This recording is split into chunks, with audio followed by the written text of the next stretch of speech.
안녕하세요. 오늘은 부실 PF 사업장 상생형 회수로 되살아나다라는 제목으로 예금보험공사의 특별한 회수 사례를 소개해드리려고 합니다. 예금보험공사의 여러 부서 중 자산회수부는 부실금융회사에서 보유한 담보자산을 매각하여 예금보험금 지급 등을 위해 지원된 자금을 회수하는 것을 주 업무로 하고 있습니다. 담보자산의 매각은 담보 유형에 따라 신탁 공매, 법원 경매, 대출채권 매각 등의 방식으로 진행되며 이것은 매각을 전제로 하는 청산형 회수 방식에 해당합니다. 청산형 회수 방식은 가장 일반적인 채권 회수 방식으로 채권자는 담보물을 매각하여 대출금을 회수하게 되지만 차주사는 사업용 자산이 매각되기 때문에 더 이상 사업을 진행할 수 없게 됩니다. 이에 예금보험공사는 대출채권을 회수하면서도 차주사가 사업을 계속할 수 있는 방법이 없는지 고민하게 되었고 그 결과 최근 결실을 맺게 되었습니다. 예금보험공사의 차주사 지원을 통한 상생형 회수 사례를 지금부터 소개합니다. 첫 번째로 소개해드릴 사례는 차주사의 채무상환 부담을 완화하여 대출 채권을 회수한 경기도 가평군 유원지 사업장입니다. 2009년 A저축은행은 경기도 가평군에서 스키장 및 콘도 사업을 추진하던 B건설회사에 3순위 우선수익권을 담보로 170억 원의 대출을 실행하였습니다. 그러나 사업 진행 과정에서 발생한 저축은행의 영업정지와 그로 인한 자금 조달 불가, 사업 인허가 지연이 겹치면서 결국 차주사의 사업은 중단되고 말았습니다. A저축은행의 영업정지로 인해 파산 관제인으로 선임된 예금보험공사는 대출채권을 회수하기 위하여 담보물을 매각하여야 했습니다. 하지만 차주사에 대한 고려 없이 담보물을 매각한다면 A저축은행은 후순위 채권자이기 때문에 회수 실익이 크지 않은 반면 차주사는 담보물의 소유권을 상실하여 사업을 통한 재개가 불가능할 것으로 예상되었습니다. 여기서 공사는 차주사와의 상생을 위하여 담보물 매각을 유보하고 차주사의 채무상환 부담을 완화하기로 결정하였습니다. 공사는 채무상환 부담을 완화하기 위하여 차주사의 대출금 만기를 연장하고 높은 연체 이자율에서 정상 이자율로 금리를 인하하였으며 원리금 분할 상환 방식을 적용하였습니다. 그 결과 채무상환의 부담이 줄어든 차주사는 자금을 융통하여 중단된 사업을 계속 진행하였고 이를 계기로 더 큰 사업을 위한 발판을 마련하게 되었습니다.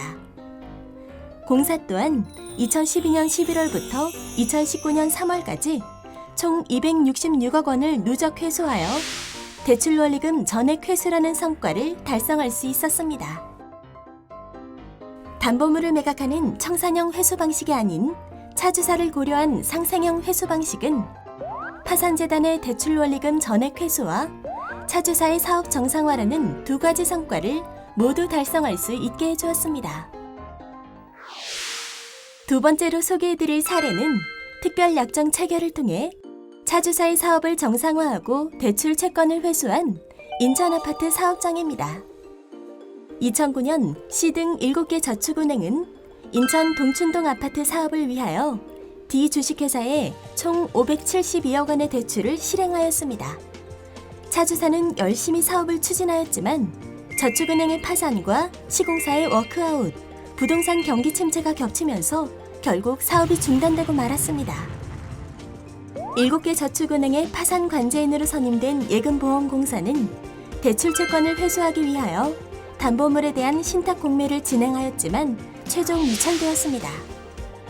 여기서 공사는 대출채권 회수만을 위해 담보물 매각 방식을 고수하기보다는 대출채권을 회수하면서도 차주사가 사업을 계속 추진할 수 있도록 차주사를 지원하는 상생형 회수 방식을 적용하기로 결정하였습니다. 공사를 포함한 대주단은 차주사의 사업 정상화를 위하여 차주사와 특별약정을 체결하였습니다.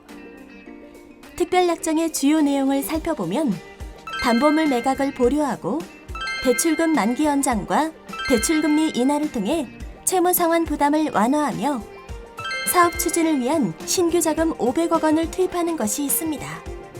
여기서 신규 자금 투입은 자금 투입이 불가한 파산재단의 특성을 고려하여 신규 자금에 대한 최우선 변제권 보장을 통해 영업 중인 금융회사의 자금 투입을 적극 유도한 것이었습니다. 그러나 차주사의 사업 정상화는 말처럼 쉬운 일은 아니었습니다. 공사비 증가, 분양 저조, 사업 실패 등 다양한 위험이 존재했기 때문입니다. 그러나 공사는 차주사에 대한 지원을 포기하기보다 관리 감독을 강화하고 위험 요인을 분석하여 발생 가능한 리스크를 최소화하였습니다. 그 결과 특별 약정을 체결한 지 4년 만에 차주사의 사업 정상화라는 목표를 달성할 수 있었습니다. 차주사는 아파트 1180세대 전부를 분양 완료하였고 4,130억 원의 분양 수익을 얻게 되었습니다. 공사 역시 담보물 매각 시 회수 예상 금액이 200억 원에 불과하였던 본 사업장에서 7개 저축은행의 대출 원리금 598억 원을 회수할 수 있게 되었습니다. 공사의 상생형 회수 노력으로 파산재단의 채권 원리금 598억 원 전액을 회수하였고 차주사는 약 4,130억 원의 분양 수익을 얻었으며 인천 지역의 대규모 아파트 단지를 공급함으로써 주거시장 안정 및 민간 일자리 창출 등 지역사회 발전에도 큰 기여를 할 수 있었습니다. 공사는 앞의 두 성공 사례를 발판으로 2020년 8월 기준 잔여 98개 PF 사업장 중 상생형 회수 방식이 적용 가능한 사업장을 적극 발굴하고 있으며 파산재단 배당 재원을 마련하면서도 더 많은 차주사가 사업을 계속 진행하여 재기에 성공할 수 있도록 차주사에 대한 지원 노력을 계속하고 있습니다. 차주사와 상생하는 그날까지 예금보험공사의 노력은 계속될 것입니다. 그럼 지금까지 예금보험공사의 특별한 회수 사례 소개를 마치겠습니다. 감사합니다.